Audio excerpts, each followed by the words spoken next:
Thanks for staying with us. And Bill O'Reilly in the Campaign 212 segment tonight. Let's get down to Washington, where our pal Charles Krauthammer is telling the world a whole bunch of things about the presidential election. He's been listening to the Fractor this evening.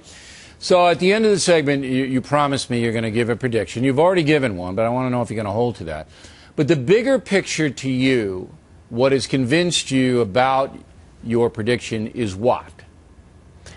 Well, look, you can do the calculation as Karl Rove does it, and I believe every word. I mean, I agree with his analysis from the micro view, state after state. But I want to do it from the macro view. People say the national vote doesn't count. Well, technically, yes, but it's very important understanding what's happened.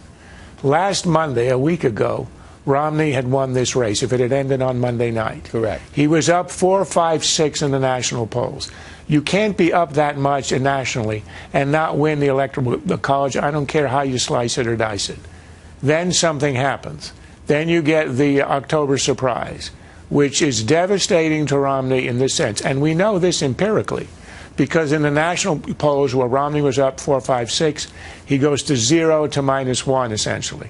Number one, he becomes irrelevant. He was very presidential in the debates. Obama was small. That's reversed. He becomes irrelevant in the storm. Number two, Obama plays the commander-in-chief, the picture in the Situation Room.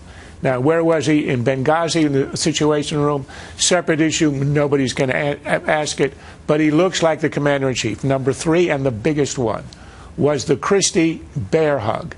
Here's the guy who's the most smash-mouth, in-your-face Republican, partisan, bear hugging the president, praising him how he cooperates. The weakness Obama has had with the independents has been that he's been seen correctly as the most partisan president of the last half century.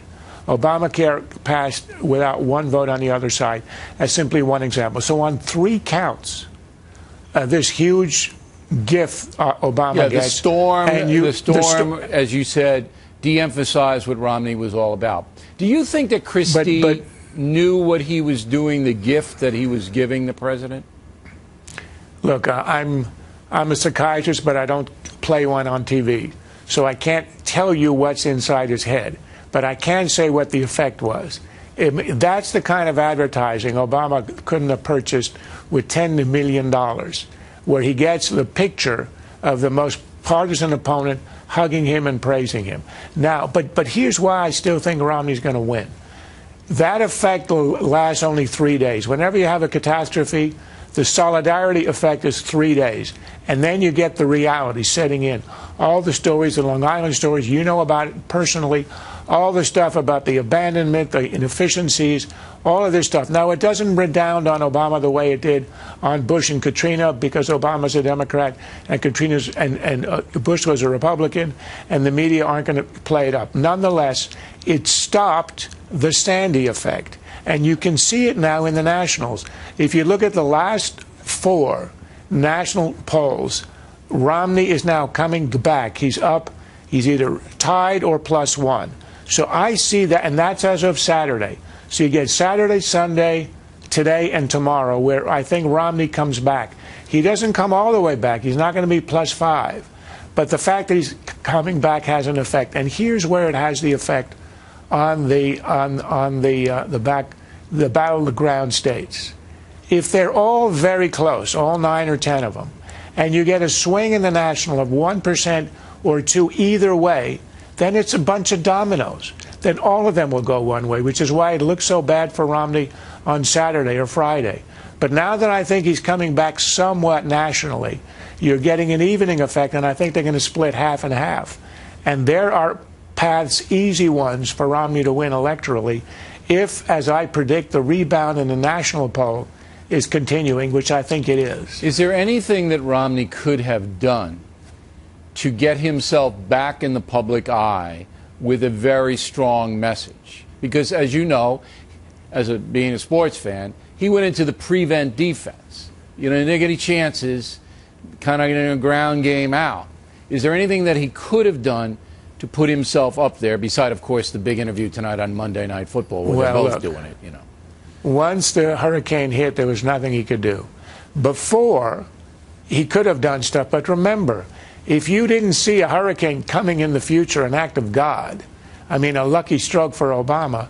The Romney strategy, which was a very, as you say, it was a very conservative one, a very defensive one, was working because he was the momentum he got in the debates. While it was slowing, was still continuing, and it was clearly going to carry him over the top. But in retrospect, if you knew there was going to be this event, yeah, you would have been that more would stop. aggressive. Well, what you would have done is in the third debate, you would have, it's Libya where he went weak. He could have hit Obama on Libya. In the third debate, he could have hit him after. He never touched him. And the media, therefore, had an excuse to stay away from it. That, I think, would have been devastation for Obama and distraction for Obama. And that, I think, would have sealed it. But Romney played it safe. He played it safe. And then all of a sudden, the October surprise. Okay. Ohio. That's where it is. I think the winner of Ohio wins the election. Do you have any special feeling for that state? Because I don't. I think Romney will take Florida and Virginia and North Carolina, based on what I've seen. I agree. Ohio, I can't call. I think Ohio goes to Romney for the reasons Carl said. If you look at the early polling, Obama's way behind where he was 4 years ago. Okay. And the other thing is you see the intensity factor in all the polls everywhere on Romney's side. And Republicans tend to be somewhat underrepresented in the polls. You put them all together, Romney wins Ohio, one more state, and he's president. All right, Charles, we appreciate it. Everybody will be here.